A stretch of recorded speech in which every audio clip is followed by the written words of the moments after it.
आज अपन अपनी नई प्रश्नावली स्टार्ट कर रहे हैं मैथ की। दो चरों वाले रैखिक समीकरण। दो चर का मतलब अपन सबसे पहले समझेंगे चर होता क्या है, चर और अचर राशियां है क्या। तो सबसे पहले अपन देखते हैं चर, वेरिएबल, चर राशि। तो मतलब चर राशियां वे राशियां होगी, यहाँ पे लिखेंगे वे राशियां जिनका मान बदलता रहता है। मतलब वे राशियां जिनका मान बदलता रहता है कंटिन्यूअसली, आपका मान बदलता रहेगा, चेंजेस होता रहेगा, तो आपकी राशियां क्या कहलाएगी, चर राशियां, वेरिएबल बोलते हैं। ठीक है, तो यहाँ से जैसे एक्स वाई, अब चेंज कैसे होता है, जैसे मैंने एक्स बराबर 1 माना तो यहाँ पे 1 मान आ गया, जब मैंने एक्स बराबर 2 माना तो एक्स का मान क्या हो गया, 2 हो गया। इसका मतलब आपका वेरिएबल क्या हो रहा है, चेंज हो रहा है, मतलब एक्स का मान चेंजेज हो रहा है। जब मैं 1 मानूंगा तो 1, 2 मानूंगा तो 2। इस प्रकार तो आपको याद हो गया कि वे राशियां जिनका मान बदलता रहता है, वे राशियां क्या कहलाएगी, चर राशियां कहलाएगी। अब हालांकि इस प्रश्न में अपने पास देखो अचर राशि, बात करें अचर की, अचर राशि कांस्टेंट जिनको बोलते हैं। तो देखो अचर राशियां वे राशियां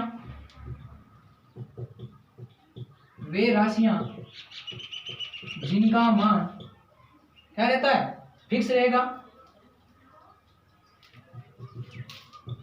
स्थिर रहता है, वे राशियां आपकी क्या कहलाएगी, अचर राशियां। जैसे आपका मान लो 2 का मान 2 ही रहना है, 3 का मान 3 ही रहना है, तो ये सारी आपकी राशियां क्या हो गई, अचर राशियां। तो अपनी प्रश्नावली में दो चरों वाले रैखिक समीकरण, तो आपके मतलब कोई समीकरण कोई भी इक्वेशन दे रखी होगी, उसके अंदर आपके वेरिएबल कितने होंगे, 2 होंगे, 2 चर राशियां होगी। ठीक है, एक्स और वाई मान लो। ठीक है, तो इस प्रकार आपके 2 चर राशियां होगी और दोनों समीकरणों में 2 ही आपके क्या हो जाएंगे, अचर राशियां।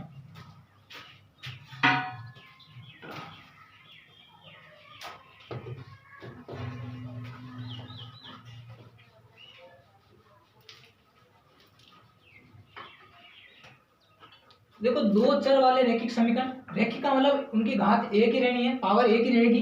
तो देखो जैसे पहली समीकरण ले रहा हूं मैं a1 x plus b1 y plus c1 बराबर 0, ये अपन समीकरण नंबर 1 ले रहे हैं। दूसरी समीकरण आ जाएगी a2x plus b2y plus c2 बराबर 0, समीकरण नंबर मान लो 2। ठीक है, तो देखो x और y तो क्या हो गए, 2 चर राशियां हो गई, c1 और c2 क्या है आपकी अचर राशियां। ध्यान रखना c1 और c2 क्या है, अचर राशियां। अब तो देखो यहाँ से आपको कोई रैखिक समीकरण दे रखा होगा और बोलेगा कि भाई इनके युग्म कैसे होंगे, संगत होंगे या असंगत होंगे, रेखाएं आपकी प्रतिच्छेद करती है या नहीं करती है, रेखाएं कैसी होगी, संपाती होगी या फिर समांतर होगी या फिर आपकी प्रतिच्छेद होगी, इस प्रकार आपको देखना है। तो अपन देखो इनके लिए आपको 3 कंडीशन होती है। पहली कंडीशन a1 अपॉन a2 बराबर not equal to b1 upon b2 not equal to c1 upon c2। यदि आपको इस प्रकार की कंडीशन दिखे तो आपको युग्म आपके संगत होंगे, रेखाएं प्रतिच्छेद करेगी, आपकी जो रेखाएं होगी वो प्रतिच्छेद होगी और आपका अद्वितीय हल होगा, अद्वितीय हल। ध्यान रखना है, यदि आपको इस प्रकार की कोई कंडीशन दिखे, इस प्रकार मान लो इन समीकरणों को अपन हल करें, आपके पास ऐसे आ गया 1/2 1/3 और 1/4, ये सब दूसरे से अलग अलग है। इसका मतलब a1 upon a2 b1 upon b2 c1 upon c2 तीनों क्या है, अलग अलग है। तो आपका यहाँ से आंसर क्या हो जाएगा, युग्म संगत है, रेखाएं प्रतिच्छेद है, हल अद्वितीय होगा। अगली दूसरी कंडीशन आती है a1 अपॉन a2 बराबर तो हो जाएगा b1 अपॉन b2 के, लेकिन नॉट इक्वल टू आएगा c1 अपॉन c2। यदि आपको इस प्रकार की कोई कंडीशन दिखे तो यहाँ से आपका हल, पहले युग्म की बात करें तो युग्म आपके असंगत होंगे, दूसरा रेखाएं समांतर होगी,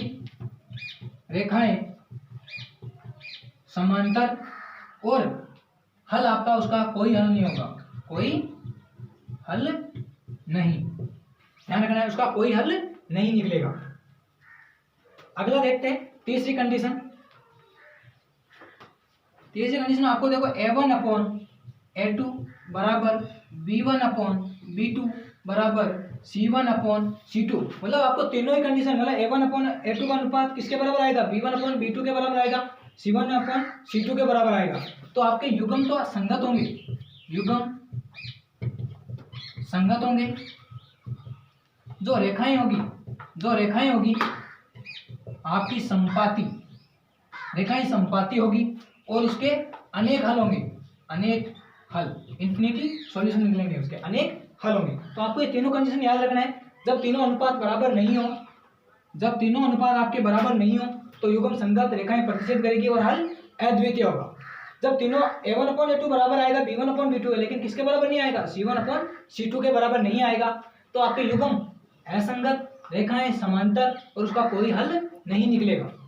तीसरा, जब तीनों बराबर हो तो युग्म संगत, रेखाएं संपाती, संपाती का मतलब है एक रेखा, एक समीकरण की जो रेखा आएगी दूसरे समीकरण की रेखा के ऊपर होगी, मतलब एक लाइन के ऊपर दूसरी लाइन आएगी तो रेखाएं संपाती और उसके अनेक हल होंगे। मतलब यहाँ पे आप x1 y1 जो भी मान आ रहे हैं, एक और एक आ जाएगा, 2 और 2 आ जाएगा, 3 और 3, वो सारे के सारे क्या है, इस समीकरणों के हल होंगे। ठीक है, इससे आगे देखते हैं अब अपन।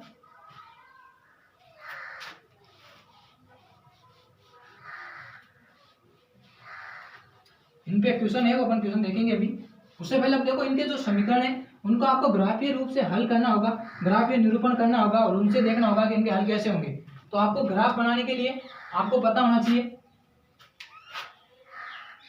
कि आपको कोई ग्राफ पेपर उसको आपको इस प्रकार दो भाग कर लिए, तो ग्राफ के कितने चतुर्थांश हो गए, 4 चतुर्थांश हो गए। इधर आपको क्या मानना है, इधर आपको x मानना है, इधर आपको x डैश मानना है, ऊपर y और नीचे y डैश। अब आपको पता है यहाँ पे आपके मान होते हैं प्लस में, इधर राइट हैंड साइड आपके प्लस में होंगे, लेफ्ट हैंड साइड में माइनस में होंगे।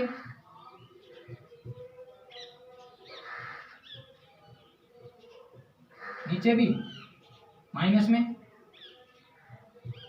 तो देखो इधर मैं लिख दूं प्लस का 1 2 3 4 5 6, इधर क्या लिखेंगे, -1 -2 -3 -4 -5 -6,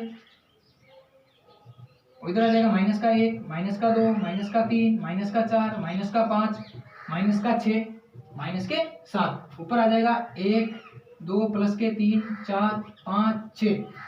आपको इस प्रकार ग्राफ में निरूपण करना है और आपको इस ग्राफ में जब आप ग्राफ हल करोगे तो आपको पैमाना मानना होगा।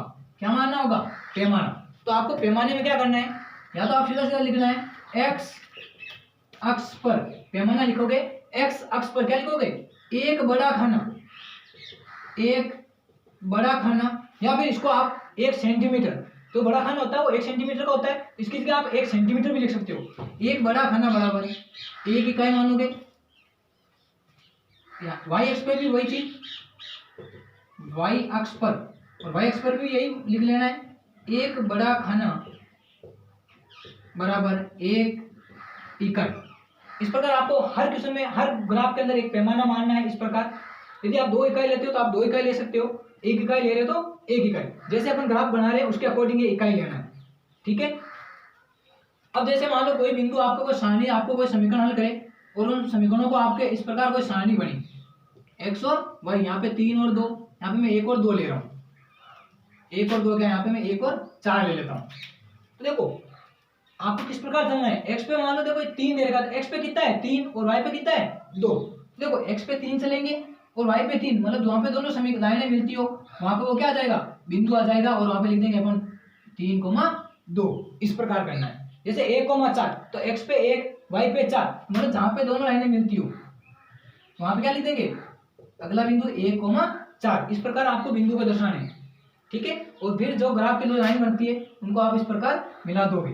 ठीक है, तो जहाँ पे मान लो कोई लाइनें प्रतिच्छेद करती हो या फिर कोई समांतर आएगी या फिर कोई समपाती आए तो आपके समीकरणों को हल करेंगे, उनसे पता चलेगा। ठीक है, आपको पहले बिंदु दर्शाने आने चाहिए। जैसे यहाँ पे मैं कोई बिंदु बोल दूं 3,-2, 3,-2, तो पहला बिंदु x होता है, दूसरा y होता है। तो देखो 3,-2, तो मेरा x पे 3 y पे -2, जहाँ पे जो दोनों लाइनें कटे वहां पे अपना बिंदु आ जाएगा 3,-2। इस प्रकार आपको ग्राफीय निरूपण आना चाहिए पहले तो बिंदु दर्शाने।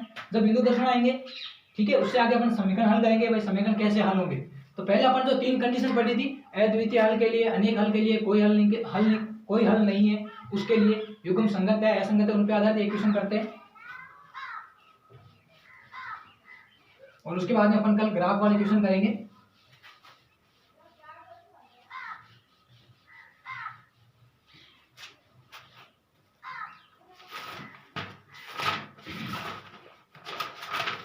और ऐसे सारे क्वेश्चन करेंगे अपन एक एक क्वेश्चन। पहला क्वेश्चन दे रखा है A1/A2 B1/B2 और C1/C2 की तुलना कर आपको बताना है कि इनके युग्म संगत है या असंगत है। तो पहला क्वेश्चन दे रखा है, पहले का पहला 2x - 3y = 8 और दूसरी समीकरण दे रखी है आपको, दूसरी समीकरण दे रखी है 4x - 6y = 9। इस प्रकार की कोई समीकरण दे रखी है। तो सबसे पहला काम, इन समीकरणों को आप जो अचर पद है इसको भी आप क्या लेके आओ, लेफ्ट हैंड साइड में लेके आओ। इसको मैं इधर लेके आऊंगा तो 2x - 3y - 8 बराबर क्या आ गया 0। इसको भी मैं इधर लेके आऊंगा तो 4x - 6y माइनस के 9, क्योंकि प्लस की चीज इधर आती है किसकी हो जाती है माइनस की, बराबर 0। अब आप क्या करो, वो समीकरण याद रखो a1x, इसको मैं ऐसे लिख लेता हूँ a1x b2y और यहाँ पे c1 आता है, यहाँ पे b1 लेना है, इधर a1 a2x b2y और c2 इस प्रकार आते हैं। आपको पता है यहाँ पे प्लस, यहाँ पे भी प्लस रहता है, ये प्लस रहता है, प्लस रहता है। तो आप तुलना करते हो तो a1/a2 मतलब a1, देखो a1 x का गुणांक है तो x की गुणांक में a1 की जगह कितना है 2, तो अपन लिखेंगे a1/a2। तो a1/a2 तो a1 की जगह कितना है आपके पास 2 है, तो a2 x, इधर x का गुणांक है तो a2 की जगह कितना है 4, 2/4 कट के क्या आ गया 2 का भाग 2 में एक बार, 4 में 2 बार, 1/2। अगला देखते हैं b1/b2। तो देखो b1 की जगह कितना है, चिन्ह भी देखना साथ में 3, और 3 किसके हैं माइनस के, तो माइनस के 3।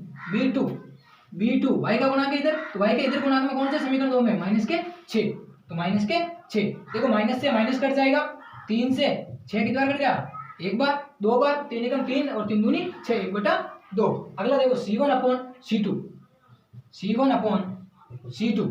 अब देखो C1/C2 मतलब अचर पद देखना है, तो अचर में देखो C1 की जगह कितने हैं माइनस के 8 बटे में C2 की जगह कितना है माइनस के 9, तो माइनस के 9।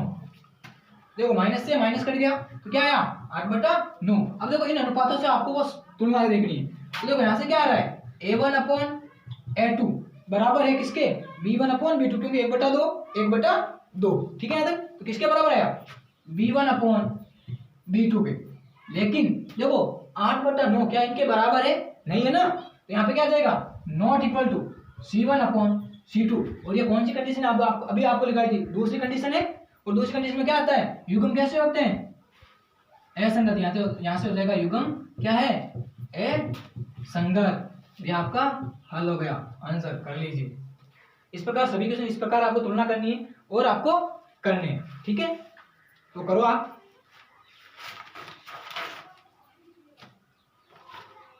बाकी भी ऐसे ही करने ट्राई करना है, नहीं होता तो वापस कराएंगे अपन, बाकी अपन कल देखेंगे।